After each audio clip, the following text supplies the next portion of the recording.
Welcome to 40K Radio.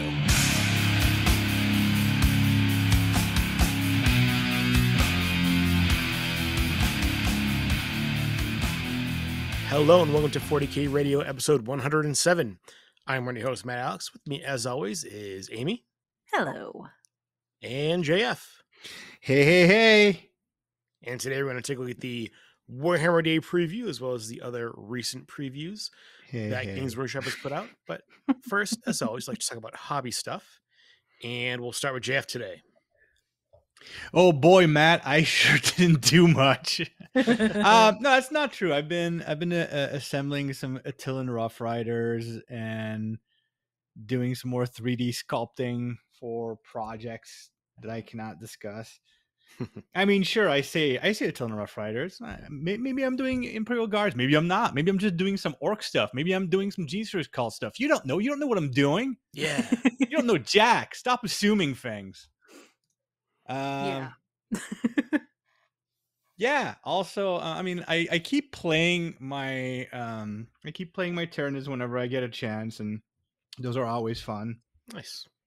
The end. Really, no further notes. Otherwise, no, not much going on. I mean, I'm eager to talk about the preview because there's some fun stuff in there ish. But yeah, Amy, what about you? It has also been a we're in the like all my best stuff is under NDA scenario, which is fine. I got my hands on some 3D sculpted parts that you made, and that's exciting. I'm very excited about this project. It's very stressful because this is the first Adepticon team tournament where I am painting models. I'm usually in charge of a lot of the other things, which I am also in charge of, but I'm painting models this year, and it's exciting and intimidating and exciting. And I mean, you'll do fine because you've painted models before, and I know the quality you paint models too. And we've won the team tournament best presentation with models far below what you're capable of doing. So I'm not worried about that. Also, this is a chance for you to spread your wings, stretch your skills. Yeah. I did also order the second Hecaton land fortress for my Votan army, since it's like the exact number of points that I need. And it was like, why am I going to add a million other models that are just not going to be as good when I could just put this one in? So that's all very exciting and on the way. I really want to do Golden Demon. I know I say it every year, but like the categories as they're set up this year is really exciting to me. So yeah, pretty motivated.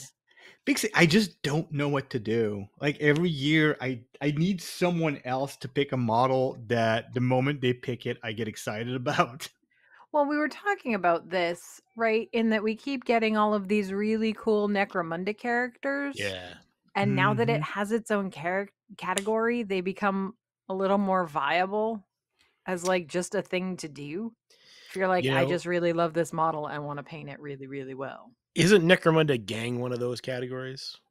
Is it, or is it Necromunda?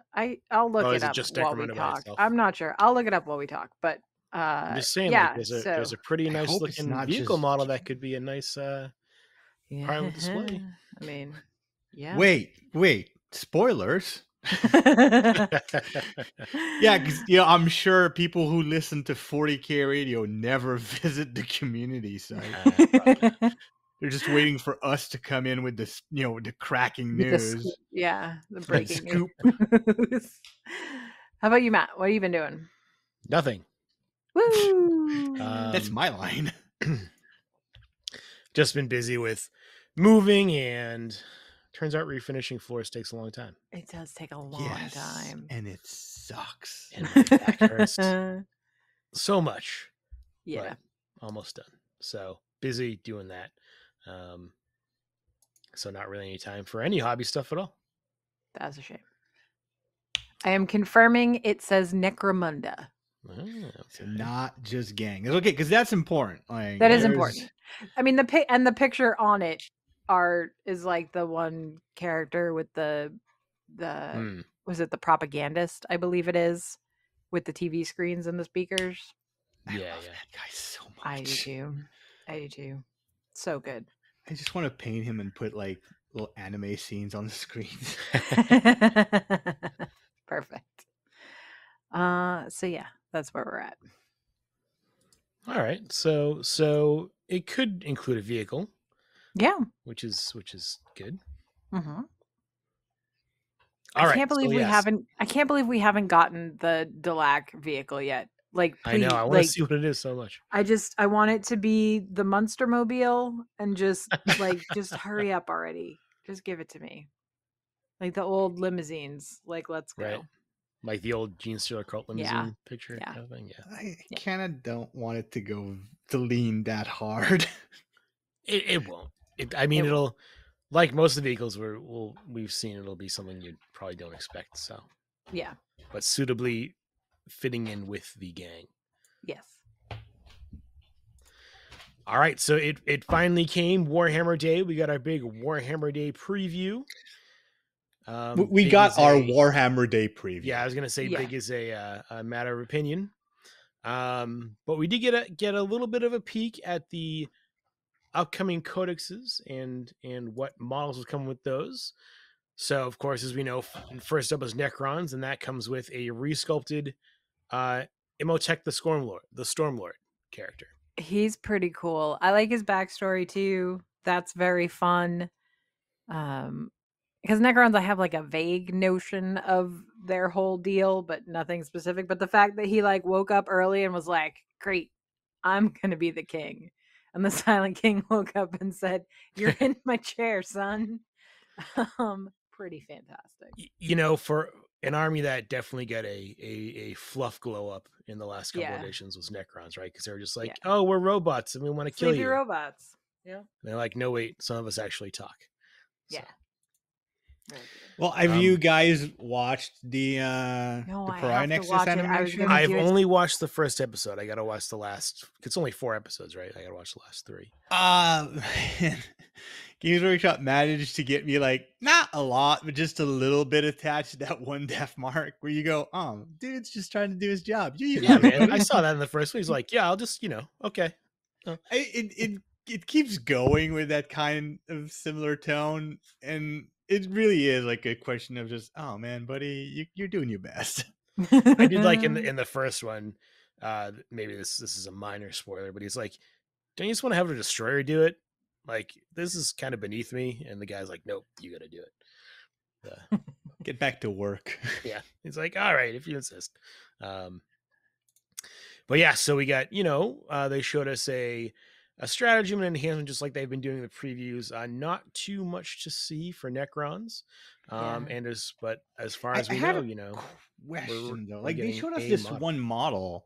Yeah. Do we know if that's like the width and breadth of what's going to go? Like, is there a possibility of other models, or is this? I would hope that it's more than one, because the other preview they gave us was the Adeptus Mechanicus, and they also previewed one model. It's a new unit.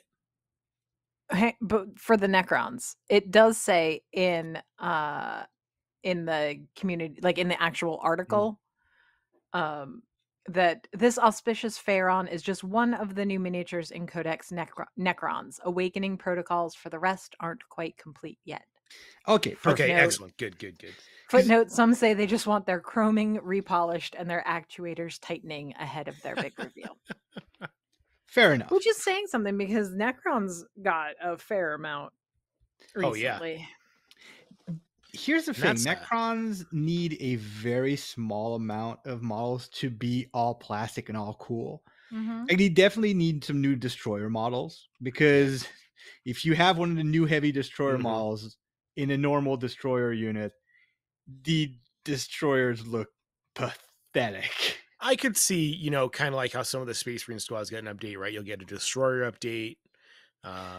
We need new Satan shards. We need the new Satan shards the Immortals come in the same box as the new Warriors. I don't think it's getting updated. Oh, that's true. Yeah, so never mind. I'm curious if they'll update the monolith, Not that I think it necessarily They just did that needs recently, it. though. Yeah, they Did just they? did Was that. it Yeah, that recently? yeah. It used went to be a from lot smaller. Now it's huge. Oh, that's right. It Because you can also build like the other Right. things with it too. That's right. no. Incorrect. Monolith is a single build model. It Oh, is I'm bigger. sorry.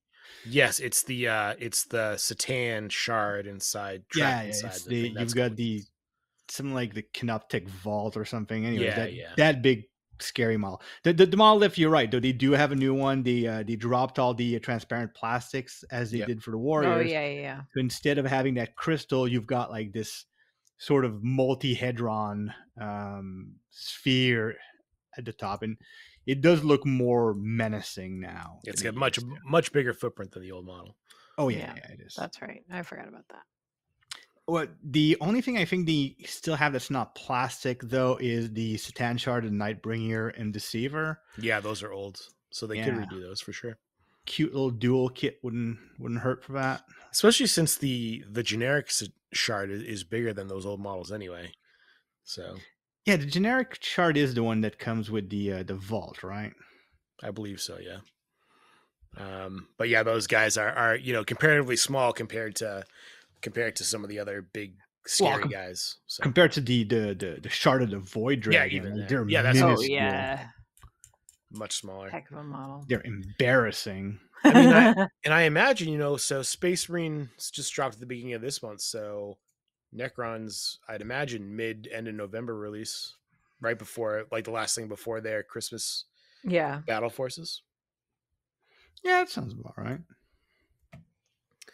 And we also get a preview of Adeptus Mechanicus with a single model preview. A sniper who he's got some legs on him. I love him so much. He's got some such a weird looking, but fits in perfectly with. But it's so AdMech. The chat was so salty about it, and I'm like, you all need to calm down and appreciate the beauty of this model. Listen, have you ever been to a preview? The chat's nothing but salt. It's the worst. It's not good. It's got a very notice me senpai vibe to the way they react. Sure. Like they're being salty not because they have an opinion, because opinions are hard, but because there's this sort of vibe of if I'm salty enough, maybe I'll offend someone sufficiently that they'll notice I exist. It's like, don't do that. Yeah. Now it does look like he will be the only model for the AdMech. Which makes sense. Yeah, the AdMechs they're fine. Like everything's plastic. They have a lot of models already. You can toss in some knights in there. But he's so good. I love his stupid exhaust thing. It is so just good. Down, like, he's a lone operative and he has stealth and he's just great. The cover art on the AdMech Codex, real good. And he's got a couple different like head options and stuff too. It's a pretty neat model. And as much as people were making fun of it, like this is a model that kind of makes sense because you can imagine that like he's just at the same height as other Skitarii models as he's sneaking around, and when he spots a target, like then the legs extend so he can get some height and get the shot. And then that's very AdMech, right? Why go to higher ground? You can just bring it with you. Bring the higher ground with you. And this is the army with an ornithopter flyer, hovercraft tanks, crab leg tanks. It's like, oh no, they made a stealth sniper. That's absurd. Dude, where were you? I love it. I want to if I do my Dark Mechanicum, if I base it out of the AdMech Codex, I'll use that model from the from Warcry, from the Unmade. The stilt guy with the face. Yeah, we'll start there. Seems like also like there's already a precedent for dudes on stilts, so I love it. And we gotta get to again preview a detachment rule that really helps the Skitarii, right? Everybody Skitarii infantry mounted and Iron Striders have stealth, and Skitarii units have the benefit of cover if they're attacked from more than 12 inches away, right? So really that mobile Skitarii force. And as they mentioned in both articles, kind of as we expected, the original detachments do remain. However, Yep. Necrons only have 5. Only Which they pointed 5 out in the article, which attachments. was interesting. The Space Marines stole one of them, I guess. Yeah, I guess. Yeah, they still. I mean, it's unfortunate, but I don't think it's unbalancing so No. much. Because as we've seen, like detachments are mostly flavor. Yeah, none of them have been. It's really what it is. so What they far. seem to be is if you like this one part of your army, right? So like with the AdMech, if you just like robots, Right. traditionally that's not a great way to play because it's just not very balanced, or it doesn't have all of the utility that you might need. But if you play in a detachment that is built for your robots that you like so much, then it usually gives them a little more utility to make them a more viable option all by themselves. And I mean, if they stick with that, that's perfect, right? Which makes sense that Space Marines would have 7 because there's lots of different things in Space Marine armies, right? Necrons don't have as many different sort of, we'll call them categories of armies, right? So makes sense. And as long as they keep going and they're all fluffy and none of them are game breaking, which is great that all of them are just kind of a choice, right? This is how I want to play. Yeah. I think we'll be still the Codex, I'm sure, will still be in a good spot. And if they keep knocking their Crusade rules out of the park like they have been too, so even better. But yeah, so confirmed, right? We weren't sure what was going to come first, Mechanicum or the other one, but Mechanicum is definitely next. Necrons are next. Right? I'm sorry, I mean after Necrons. Right? Oh yeah, after that. Because it was sort of like, oh, these are coming in winter. Well, now we know that Mechanicum is going to be the next one coming. Yeah. So, then as we moved on, we get to see some Age of Sigmar stuff.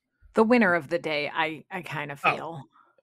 Oh yeah, I am glad. Listen, from those models we've seen recently, nothing has made me more happy than that I have a Sylvaneth and a Gloomspite Gitz army. Yeah. Because we got another Bug Rider. We did get another Bug Rider. He is very cool and makes me want to do Sylvaneth, but I've already got so much going on. Like I've got enough on my back burner specifically for Age of Sigmar. I don't need to go back into Sylvaneth quite yet. It'll happen. I was lucky when I went to my local game store last week and they were out of the box that has the Troll King in it. Because I would end up with like 6 trolls that I don't need. Yeah. But yeah, another. Thank you for not having this thing. Exactly. But continuing, when they re-release the army book for the Sylvaneth, we get the Bug Riders, and we got another Bug Rider character that kind of goes with. And the box that he comes in with that first, like for the first time, with the Revenant Seekers. All bugs. Yeah, and well, there's Kurnoth Hunters, which I love. Guess. But that's a good. That's a good set. Good box. Yeah, I think it's a very good box. I mean, listen, I said I'm not going to do Sylvaneth, but I might just buy the box so I have it when I do Sylvaneth. Because it literally is the list of models that I'm missing from the Sylvaneth I've already accumulated. Right. So I mean, it just makes sense. Yeah, I know. Yeah, it's for just sure. a smart just choice. buy it, put it in storage, and it's all good. Well, and even if you don't need all of it, like Kurnoth Hunters are one of those things that everybody is looking for a deal on, right? Because it's like currently $60 for 3 models. So easy to trade to somebody for something else. Yes, but also why would I? Because I want them. Yeah, I had the hard realization there's a point where when At I some started, point you can have enough. Sylvaneth was one of the first armies I started collecting for Age of Sigmar in 3rd edition, and I was buying stuff like it was old Warhammer, and then I was like, oh wait, I have like 60 Dryads I'll never use because that's 3,000 points doesn't go as far in Age of Sigmar as it does in Warhammer Fantasy. Yeah, but and okay. Sorry. I was gonna say, like, when we move on to the next model, like, I need to We're gonna talk about them. Yeah, I have a problem. You mean Lord Relictor, Ionis Cryptborn, Sigmar's prodigal son? Yes. God damn it. It took them. How long has Age of Sigmar been out? Wow. Yeah, well, it took them all of Age of Sigmar to make me give even half of a damn about Stormcast Eternal. But we are here. We've arrived. This Finally. is 100% the best Stormcast Eternal model. So good. And it's not even the model, is it has a story that is interesting. Yeah. And that is It's not so what I'm good. used to. It's so good. So the basic story is that, because Nagash took over the underworlds, and so the underworlds of both the Stormcast and the dragons were taken over by Nagash, and so these two have teamed up to go save the souls of their friends. It's so good. Like, it's the kind of high fantasy, straightforward, fun yet grandiose storyline that I feel was missing from the Stormcast Eternal to make me care about them. And this is another model that pairs nicely with the recent release, because they just recently released those Stormdrake Guard models. Yeah. Mm-hmm. So that's a good box too. It's him and two All drakes. Dragons is even more. And I already have that one dragon. Or looks better. Yeah, I've got my big dragon that I still haven't painted, even though we built it on stream together. Yeah. So good. Look at that. And of course, right, they're continuing on the Dawnbringer series. We have book 3, which does get some of those Warcry warbands in there. Yeah. Right. We've got the super hungry ogres as another army of renown in there, or a regiment of renown that you can take in your army. So great to see them making those units viable for both games. Right. And we were wondering where scouts were in the Space Marine pre-order. Well, here they are. Oh boy, Plastic Aspect Warriors. So the cool thing is they are doing the same thing that they have decided to do with Warcry, which is you all have terrain. Now we will sell you terrain also if that's what you want, but we're not going to make you buy the terrain with the kill team bot. We'll give you some bits, like some thematic, tasty, pretty bits to put with your terrain. But we're not going to sell you $100 worth of terrain or $150 worth of terrain with your box. It's nice to see that they have an understanding of terrain fatigue as a hobby phenomenon. It's a lot of plastic. Like, how many of those boxes did we open up and go, this is a lot of plastic? I think we could play like 2 full 40K size, I could definitely games with the. Yeah, I could run a 40K tournament with all of my terrain. Yeah, but it becomes very heavy, especially Kill Team. Kill Team was those were really hefty boxes. They were expensive because of it too. Right. And, it made sense. Like, you felt like you were getting your value. Like, it was a lot of plastic. But now we don't need that much plastic anymore. We're fine. Yeah, it looks like what they're doing is like, this is your season's terrain in one box, and the small boxes with the units and the scenarios and all that will have the little extras to fit the like scenarios. That sprue that came last season. Each one had that one sprue that was different. And if you look at the terrain that they're using for this season, they have some different gantries and walkways, but if you have the 40K terrain, you could easily fiddle around to make these, and it looks interesting, right? Because it looks like you're fighting on platforms on an ocean world or something, right? How easy is it to just get like a piece of blue felt and lay that over the table for your base, right? And then put your terrain on top, and then even like that base layer that they have of walkways around, you don't have to use a plastic terrain. You can lay some other thing down on the table to represent that, that outer edge. So good. So real easy to play with this season's terrain. It's not like last season where it was like, it was the boarding actions. It was all tight halls and stuff. You really needed that terrain to fill out for the sets, but you can just use what you have and be able to make a great board, looks like, for this season's worth of terrain. Yeah, and the Gallowdark scenarios were very specific about what Yes. terrain went where. And that's not necessarily a bad thing. Like I'm No, for sure. hoping they maybe revisit and give us even more Gallowdark stuff so we get even more mileage out of it to that terrain. But that being said, like you can't do that all the time. No. And I think what's interesting about the models, right? So again, you get a full squad, 10-man squad of Striking Scorpions, and a squad of Space Marine Scouts. But if you look at the pictures, right, we're used to having a lot of specialists. There's not. It's Striking Scorpions and Space Marine Scouts, right? Yeah. I mean, the one Space Marine Scout has that grappling hook gun that does nothing in 40k, but I'm sure will do something in Kill Team, right? But other than that, there's not a bunch of specialists floating around. I mean, aspect warriors are specialists. Yes, so. Right. Well, but it's right. There's only so far you can go. With that. No, well, and I'm glad that it makes it easier to use the models in both games. Right. Because you're not building oops all cool guys and then finding out that you can only bring two of your cool guys. The very first release, the Orc Commandos, right? Yeah. And the Death Korps Krieg, you had, maybe 2 regular guys and then 8 specialist dudes, but that's not how the unit comes in the game.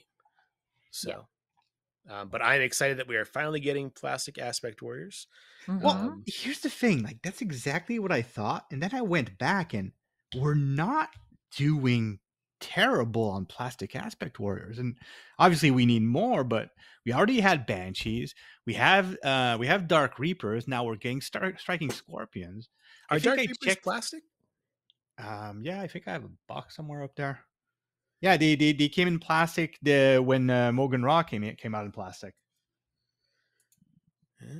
Yeah, and I think the Mogantar or the Moganator, whatever. The big. I guess technically, Shining Spears are plastic, but Shining Spears are plastic. The only ones I saw were still not plastic after Striking Scorpions come out is going to be Fire Dragons, Warp Spiders, and Swooping Hawks, and Dire Avengers if they count.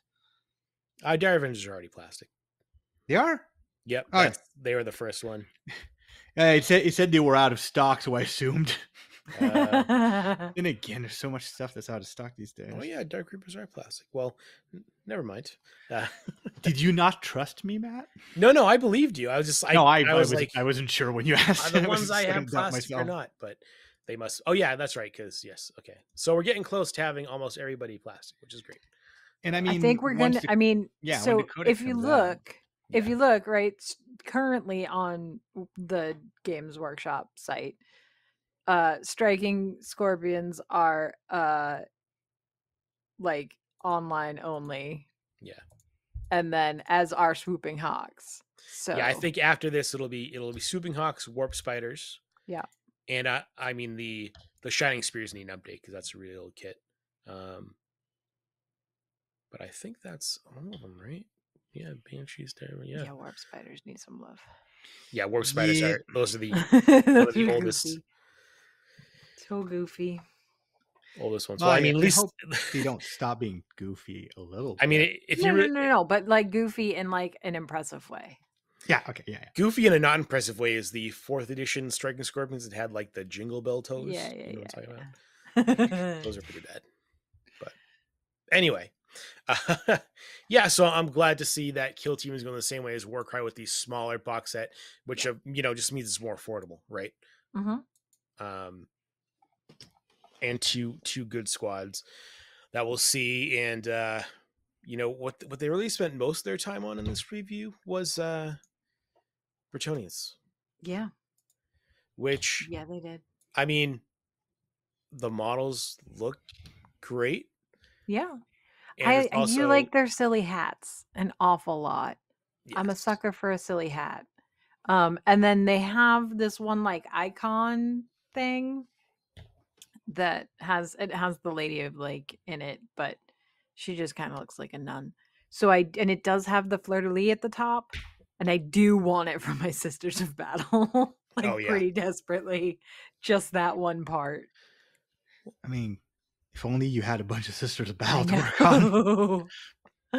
And the nice thing, right, with Bretonnians is they're all supposed to be individual knights, so you're going to get a lot of parts in the box to make. And I mean, you can just see there's tons of helmet options for these guys. It's one of those armies that's fun because you can literally just paint one model at a time and do it completely different. And when you put them together, they still kind of mesh. Yeah, like the heraldry on the horses and stuff, right? They can all be different, and it looks fine. And what's interesting is, people kind of were wondering, well, what happened when they get rid of Warhammer?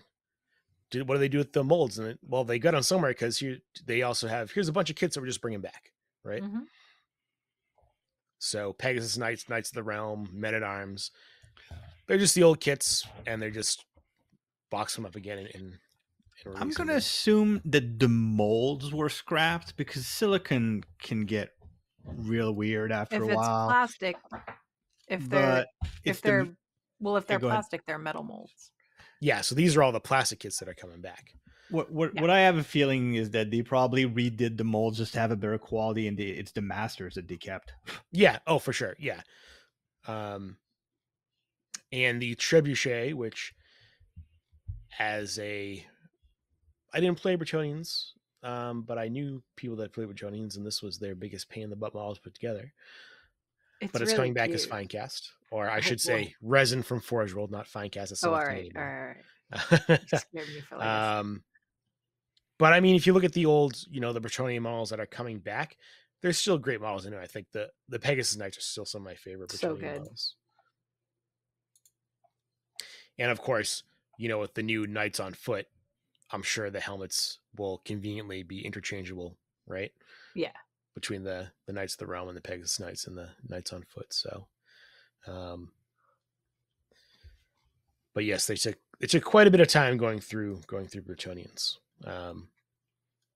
And this is still, right, the other army is supposed to be Tomb Kings that yeah, and we have not seen much. No, we've seen like 2 models from that. 2, yeah. And they did say this is going to be early 2024. One of the first releases of 2024. Yeah, 2024. I don't know. I don't think I'm going to end up. I mean, I have some old fantasy stuff, and they said they're going to release army lists for all the armies. Yeah. So I could probably bash to the game, but I don't think I'm going to. There's so many other games. I mean, there's just so many. If I was going to get a model just to paint, I'd get the Lord on Pegasus, because he's pretty cool. Yeah. But yeah, we'll see. Mm-hmm. I'm a little bummed that I didn't keep my fantasy models, because wait, that's not true. I still have my spider goblins. Ooh, there you go. On spider goblin basis, like on the square basis too. Mm-hmm. The Lord on Pegasus is a cool. Like, the fact that you could make a Pegasus look like butch and mean is honestly fairly impressive. Yeah, they're great. The models are coming out. They're great to supplement what's there, and I'm sure we'll see the same thing soon. Probably, they have a couple more previews kind of before the end of the year, so I'm sure they'll start revealing the Tomb Kings. Yeah, they did say we have another preview coming up with whatever the event is that's coming soon. That one. Yeah. One of the tournaments next month in November. Yeah. And a lot of before the preview, JF and I had been talking about it, right? And I was like, oh, they're doing Old World. And I was like, oh, well, so there'll be a model that I will like and think is lovely and say that I want. And that's about as far as we'll get on that. And the same thing with the Tomb Kings, right?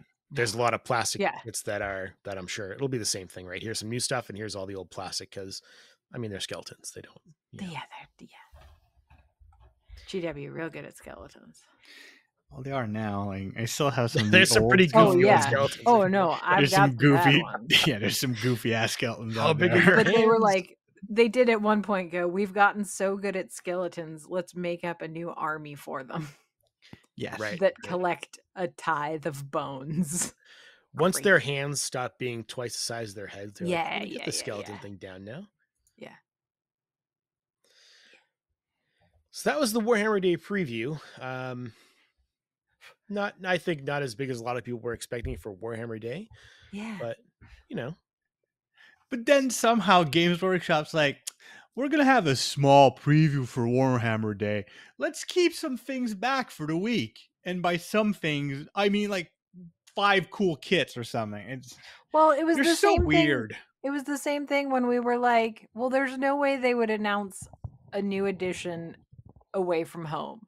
Like, Right. clearly And they will then save they it for did. Warhammer Fest, and then they did not. So we got some really cool Necromunda stuff. We got the Yeah. Vansar hoverboard boys. Yeah. But I Did think we more see them importantly, before? I don't I think feel like we saw them, but maybe I'm wrong. I mean, I was boys? distracted by the Scalvin Explorator. Yeah. Yeah, Yep. Which that is is cooler. very, it's the squat prospector's mining vehicle, but it looks like it could be an underwater vehicle too. Yeah, it really which is does. the great thing about their whole aesthetic. Yeah. Mhm. It's a huge treaded thing with a metal claw and a nice little bubble viewport in the front. The bubble viewport is what sells it. It's so good. Oh, for sure. I love that there's a version where it's open and one that's closed. Yeah. Yeah, it's cool that you can do it either way. And we get some hired guns, right? Orin and Urson Grimjarl. Another little robot buddy Little robot buddies. with a lot of wheels. This dude is just the best though. Like, first of all, he's standing. He's got a tactical skull to put his leg on. Yeah. He's got a techno pipe. Mm-hmm. He's got like a drill on an arm on Yeah. a mechadendrite. Sorry. Thank you. Yeah, I mean, listen. He's just so dope. He's really good. The amount of detail, because they show us like a close up of his pipe and it's nonsense. Like, Yeah. what It's are we absurd. doing? It's so small. His gun is also stupid. Yeah. It's just, like, no, more tubes. Tubes mean power, right? Yes. As someone who is a fan of the Adeptus Mechanicus, I can confirm that yes, that is correct. More tubes. And his little buddy's got a drill. Yeah. Fantastic. They're drill friends. They drill Yeah. together. They do. They're all about drilling. It's As a so team. good. And then you got his younger brother Urson, who's a little more subtle in his coolness, but cool nonetheless. Also with a little robot buddy. Oh, He's got I love his tiny arms. Oh yeah, no, his little drone buddy is probably my favorite accompaniment for a squat / Votan type dude. I like the little floaty ones that go with the psyker guy, the wizardy The one. Grimnir. Yeah, no, they're good. The cogs are good, but this one, I mean, his little single eye, his tiny It's very arms. good. Yeah. I can imagine making me tea. Now, it's a great model, but that last sentence in the article makes me afraid, which is ForgeWorld resin. Yeah. I mean, Also, the huge vehicle is supposed to be ForgeWorld resin. did we talk about the huge vehicle yet? Yeah, I feel like we skipped over that one. We talked about the bubble. We talked literally about the just bubble? talked about it. Yeah, you're saying it could be open or closed? Oh, wait, no, I thought we were talking about something else. No. I thought we were still talking about the Vansar stuff. No, we glossed. Oh, no, we moved on. We gloss over that. No, I don't think it can be open or closed, that one. We were like, It's definitely closed. We were like, Vansar, hoverboard boys. Let's move on. Let's move on to the important thing, squats. See, I got confused because the Vansar don't just have the hoverboard; they have their jump guy. Yeah, they're jump dudes, and their jump dudes are really cool. I thought we had gone from this. Yeah. I'm not drunk, I swear. But yes, ForgeWorld resin. Yeah, no, I'm super pumped about that new orc vehicle. Yeah, the Scalvian Explorator. Sure, orc vehicle. Yeah. Well, every vehicle's an orc vehicle. Like you could, I mean that Vansar big guy looks like a nice suit of mega armor for a war boss. Yeah. But I mean, this thing has a claw. Yeah, no, right, already. Yeah, it's got these little symbols for the squats that you can just put like something a little orc glyph over and call that a day. Rough shot paint an orc glyph over it. Yeah.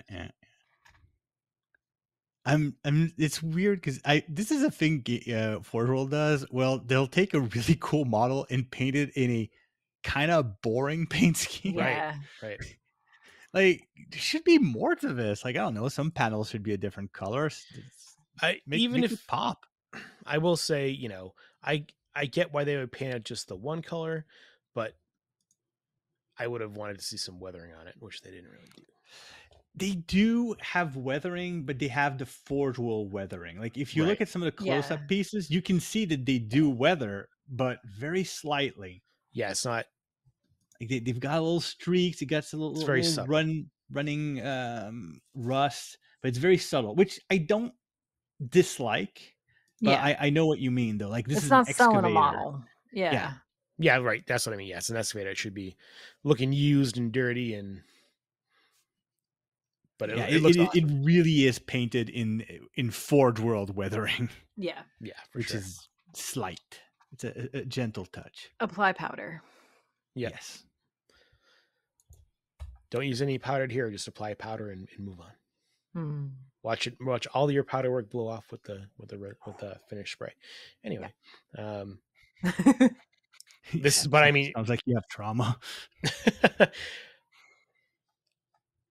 Just when you read the guides, they might have changed them now, but it didn't talk about like fixing them or anything on the model. It was just kind of like, put it on, then go read the code of varnish. And as anybody who has used weathering powders knows, a propellant will quickly blow it off.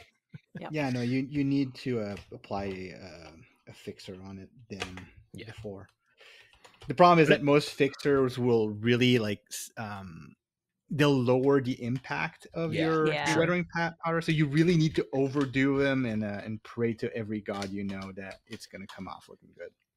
That's I think that's the tough thing with powders is you don't realize at first it has to look bad for it to look good, right? Trust the process. Trust the process. But this is again another very cool vehicle coming for Necromunda, and also more awesome characters. I mean, Necromunda kicking it out of the park with the special characters lately. Yeah, and with that new book, bigger battles in Necromunda and the Ash Waste, it really is starting to look like Warhammer 40K Part 2 in its own little corner of the galaxy. Yeah. We also got an article today, which it seems to be an accumulation of a lot of the stuff that was on Twitter a while back. I was gonna say, look who caught up. Yeah.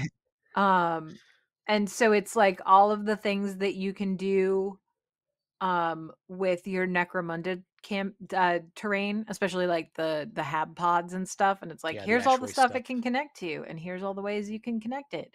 And did you know that you can put these Sector Mechanicus bits with it? And it is nice to have it all in one place now. It's such a weird thing though that this was a year ago at this point. Yeah. And then a year they're like, oh, by the way, here's the other stuff you can do. But I mean, you're right. It is nice to have. I mean, they are putting out another box, I think. Yeah. I remember seeing, right? They're putting out another box of Habs. So it felt like time, I guess, for that. And I guess they're expanding a little bit more, right? Because they're going to do another article where they talk about blending it into other terrain sets too. So, but you're right. It is nice to have it all in one spot just for easy reference. Searchable on the. They were like, "Oh no, this information can't solely live on Twitter. That seems unsafe." I mean, I don't want to comment on about Twitter. We should but maybe archive it someplace more secure.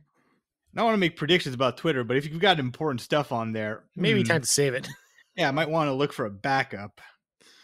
But that's one of the things that's weird about Games Workshop. They do that shockingly often. Well, they're sitting on gold, like those stupid miniature rule books they had in 6th edition that they wouldn't sell independently. Yeah. Like they've got these cool things and they're like, whatever. It's infuriating. Yeah, it's especially this where, I mean, if they had collected that information and put it out last year after the kit came out, right away, fantastic. Yeah. Now I'm sure there's plenty of people who maybe didn't catch on to the Twitter thing and have their their completed set of terrain they put together and like, oh, cool. Wish I hadn't glued. I'm not going to buy another one, so yeah. But still, I mean, if you're like me and haven't put together that Ashways terrain yet, it's great. I haven't. I am like you, Matt. It's I play Necromunda occasionally, but we haven't taken the step to like the Ashways because we don't have vehicles and stuff. You know what I mean? Yeah. And it's easier just to play I guess a normal game of Necromunda than to try and pull together an Ashways game. Right. I mean, we're all busy professionals, so it's Also, hard. Like, it's hard to get a normal game of 40K going for sure. Bleeding onto other games is it's a chore sometimes. Not that I don't want to do it, just wow. So another cool thing that the Games Workshop did for 40 years is they did a loot box. Wait, what? Yeah, they did. And it's got a t-shirt, right, a hoodie, a journal, a cup, some stickers, a art print, and it comes in like a box that has like a magnetic seal on it, and it's $150, which to me, people were like, again, right, if you go on Facebook, the comments are like, you guys are morons, what are you doing, like, this is stupid, why is there a mini in there? Clearly these people have never dealt with loot boxes before. Yeah. And at least in this one, like, you know it's going to be in it. Yeah, it's from the merch site. Yeah. And I mean, a hoodie and a sweatshirt and a cup is already like, almost a little over $100 anyway. Yeah. So I mean, that merch site can be so good. Yes. But then like it's all so I had an incident with the merch shop. And I mean, it was handled, but not necessarily to my satisfaction. But like, it's all print on demand, right? Like, it's not like this stuff is sitting in a warehouse somewhere. So the fact that they don't release everything in fitted and regular style is infuriating to me. Mm.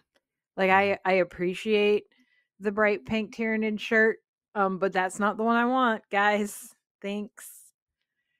The issue I had was I ordered like 2 different shirts, and I ordered the same size and the same style, and they were very different shirts, like the physical shirt when they showed up, and I was like, all right, this is incorrect. That super sucks. It was really bad. I was sad because I really wanted that shirt. It's fine. I understand. I'll make my own shirts. But I think blackjack and hookers. Yeah. This is a cool little box. It's not for me, but I'm sure, I mean, I already have, like, when I went to WarhammerWorld, I got a book and, a t-shirt and stuff already anyway. So, but this is a neat. Yeah. The problem I have with this is, like, I don't really wear graphic tees. So it's one of those things that looks cool. And I'm sure I'm going to see a lot of people wearing them, but much like you, like, it's not for me.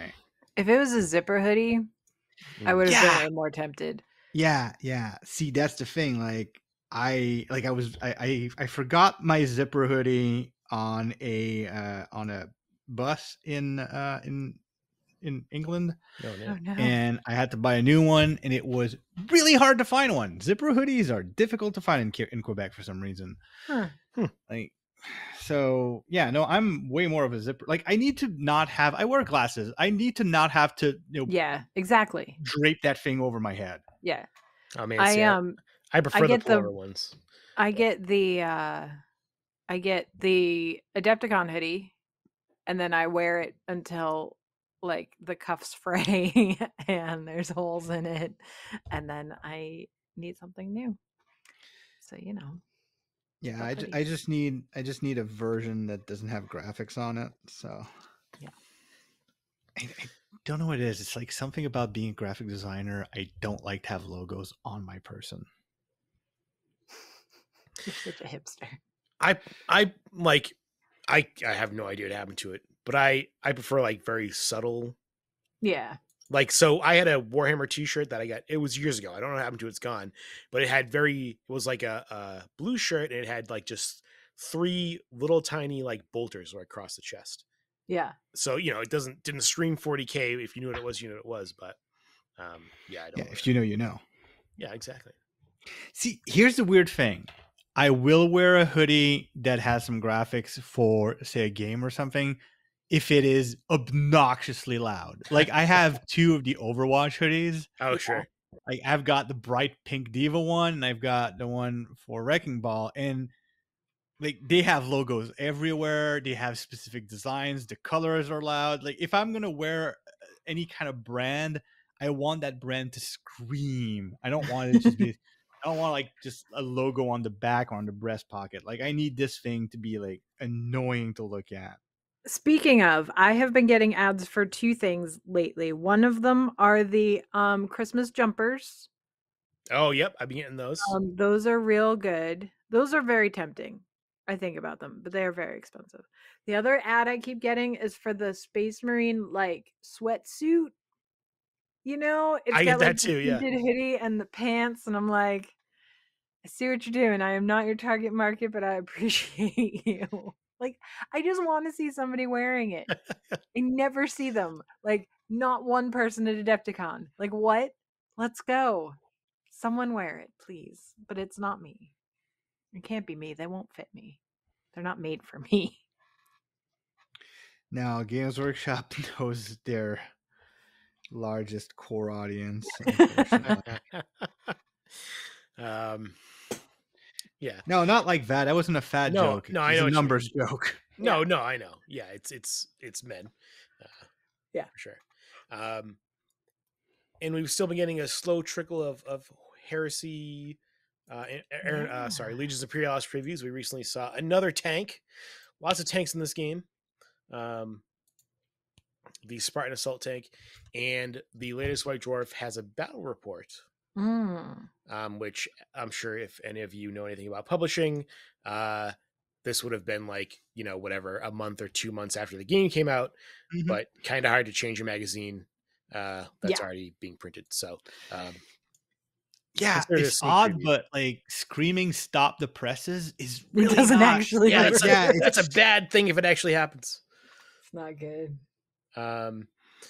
And somebody asked in the comments of this preview if we're going to see it soon, and Warhammer replied, sadly no.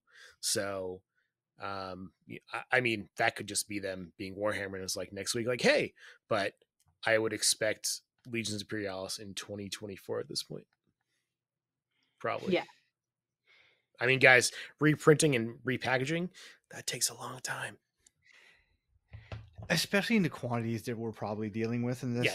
Thousands of units. Yeah. So, hooray! But hey, more time to do other things, right?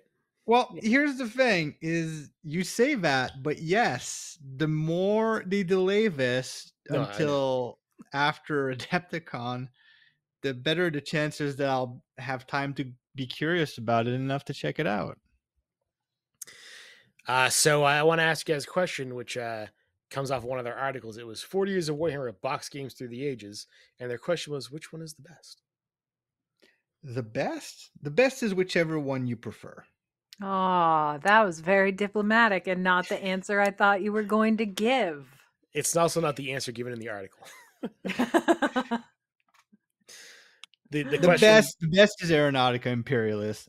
The actual article was which one is the best and why is it Space Hulk? No. But I think if you actually there was a lot more box games than I realized. I mean, me personally. And there were some that did not make the artitle. Oh yeah, that on top of it too. Like I have that Battle for Armageddon game, but I don't have Doom. I didn't even know Doom of the Eldar was a thing. But you know what game I have? Dreadfleet. I have Dreadfleet too, which surprisingly, they're like, oh yeah, we did that too. I love those models. Those are some of my favorite models they have ever made. Incredible. The game was not great. Here's 8 scenarios, and then we are not going to give you rules to do anything else. Yeah, right? That was unfortunate, but the models are spectacular. They are. I used to have a box for Dig-a-Knobs.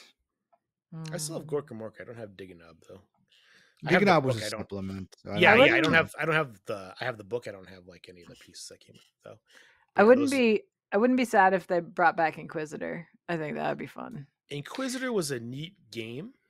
Then the models were cool, but then they just kind of they Yeah. outsourced it to who was it, FFG. Yeah. They're like, hey, you make our role playing games now, and as FFG does, they milk something and they're like, we're gonna dump this. Yeah. Well, the thing about Inquisitor is that it's not really a role playing game. No, yeah, it's a minis game for sure. Yeah, it's a large scale skirmish game. Yeah, Which, Scenario. as we've noticed, is creeping back into the general public. Mm-hmm. Oh, look, it's the same kind of game, but it's fewer characters, and we made them bigger. So you can have more fun painting them. And Yeah. oh boy, one of the biggest problems with Inquisitors is how it was just metal, and those are big metal 54 models. millimeter metal models. Oh my god! If only there was a Do way not of try to take it in your carry-on. Yeah, if only now there was technology and materials that we use that was lighter and easier to use. Yeah. If only. Surprisingly, in the article, I have played most of the games they showed though. Impressive. I like Space Hulk as much as next guy, but no, it is not their best game. It's good, it's fine, but I think Hulk, I think of the ones in this article, it probably is. Yes, and I think the thing about Space Hulk, right? It was an easy game to, like, second edition Space Hulk. You know, I took it on vacation one summer when we went on vacation with my uncle and my cousins, and it rained the whole weekend. And my cousin and I just played Space Hulk the whole weekend. He had no idea. I'd never played before, but it's easy to open up and just play, right? Yeah, you could teach your cat to play Space Hulk. Yeah. And then it's kind of interesting what they included in box games like Battlefleet Gothic, which is a far more than just a box game. Like, here's your 8 plastic cruisers. Let's leave out the 36 expansion packs or different models you get for it. Yeah. And all the ForgeWorld expansions that they had, like Tau and Star Fortresses and Demiurge. Yeah. But I kind of, and these are kind of coming back now, right? Because we have the stuff you can get at like Barnes and Noble, right? The little board game they do. So there was a long time where they weren't doing those quick play games. Although, you know, a lot of these older games, like you know, they weren't really, here's a pathway to miniatures, right? They used to be a lot of tokens and stuff, but now all that stuff comes with, like, here's some Space Marines, and you should go check out 40K. I mean, you might as well. You've got Space Marines now. Yeah, you've already got the models. Makes more sense, right? From I mean, they're a lot cheaper to produce than metal models, so it makes sense. Yeah, I mean, even now, right? The plastic models that came with, Space Fleet or just cheaper to make those anyway. Yeah. But I thought that was, after doing the retrospective, I thought that was a nice kind of cap off article, right? Here's all the other things we've been doing. And they also did the, Best of Black Library, and here's all the things we've been doing that have been distracting us from putting out that one unit that you've always wanted. Yeah, exactly. Which is what they say every time. And we're only doing it because we hate you specifically, Jeremy. Yeah. Yes. And then finally, Games Workshop was kind enough to give us a preview copy of Exemplary Battles in the Age of Darkness, which is sort of one of the first expansion books for this newest edition of Horus Heresy. And it's interesting, right? It's not, as it states, right? It's giving you some scenarios and some armies that are specific to those specific battles that happened during the Horus Heresy, which is sort of a neat army of renown kind of thing to do.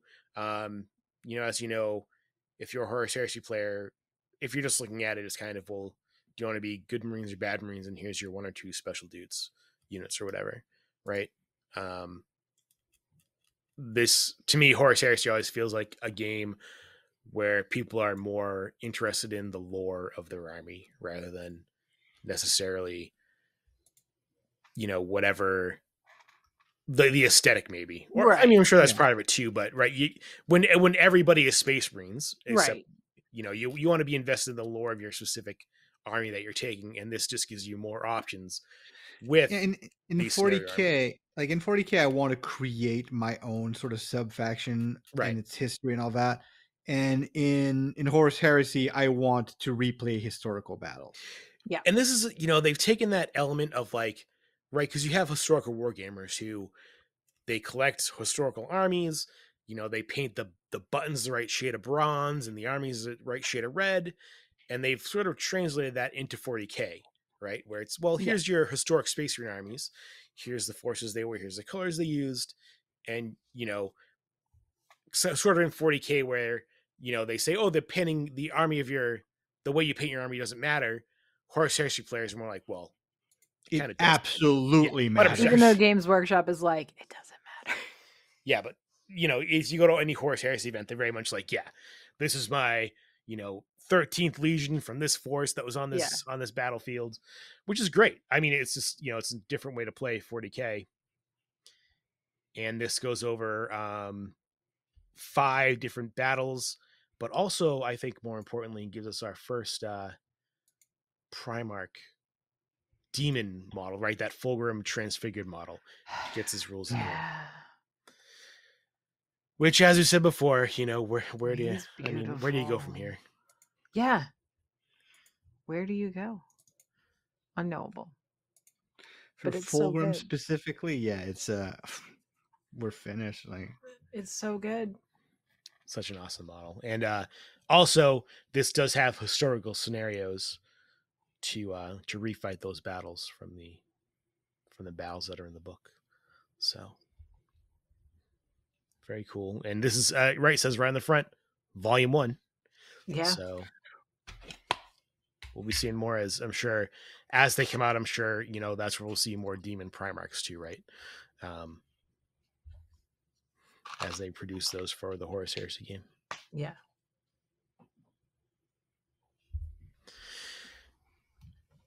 Well, it's after the Warhammer preview, we got another preview cut out next month. Other than that, it's pretty quiet. We know neck runs are coming soon.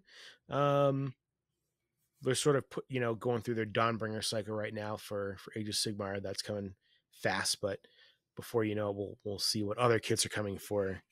And then soon they'll tell us about the big boxes.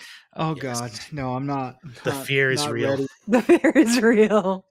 Guys, I'm not emotionally. We just have to there. focus. Just put your head down and just. Last year, I caved. I did too. And I got the Death Guard one. I cracked it open once, just so I could look at Mortarion's wings and go, hoo-hoo-hoo-hoo-hoo. And then I put it back in the stack, and I haven't opened it yet. But I'm gonna do this again. I got that one and the Squig one. And both are still unassembled. My Squigs are assembled. But that's because, the Squigs aren't assembled because I decided to play Trolls rather than, I was like, I can put together 25 Trolls or 140 Squigs. I think I'll do some Trolls. We're on the clock here, people. Yeah. There's just stuff to do. Yeah. I can't do this again. I can't. All right, so then it's my turn. I'm not ready. Yeah. I'm sure, right, we'll see. I'd expect a Space Marine box with a bunch of the... Yeah. But maybe like a flavor, right? Like... Yeah. Like, didn't they do a couple last year? I think there were a couple different... Yeah, there was like a Raven Guard one and... Right, they did them by chapter that way. So I'm sure maybe they'll be detached. Last year there was Imperial Guard, there was Raven Wing. Yeah, they had quite a few. Yeah. Maybe they'll be detachment themed, right, for 40K. Oh, that would be good. Yeah. Oh my God, that's Jesus, like a tiered one with it's just all the Vanguard guys or all the Synapse, a bunch of Synapse guys with some supporting troops. Like that'd be a good way to do it, I think. Yeah. We'll see. We'll see soon, and then we'll have to. And we'll cry about it. Yep. Say we're not going to get it, and then, as usual in January, well, this is what I actually ended up getting. Look, I was in the store and they had one of these left, and I don't need this from you right now, okay? Oh, it happens every year. It was so sad. We couldn't leave it there. It's as inevitable as this is not gonna. We're not gonna do this next year. Next year's gonna be different. It's not. It's always the same. I don't know what you're talking about, but this year is different. It is different. It's different. It's different. I'm making my own conversion kits. You have way more to paint. It's fine. I'm making this complicated. Great. Yeah.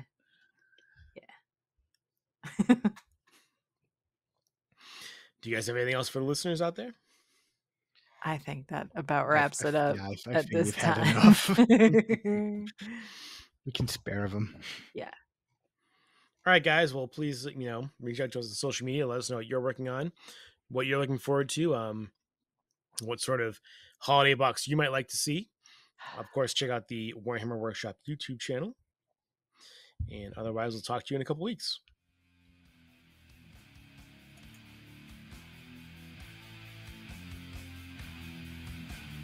Thank you for listening to 40K Radio, part of the Freebooters Network. You can contact us via email at hosts@40kradio.com or on the Freebooters Forum. Please check out the other podcasts on the Freebooters Network. Until next time, remember that in the grim darkness of the far future, there is only war and cookies.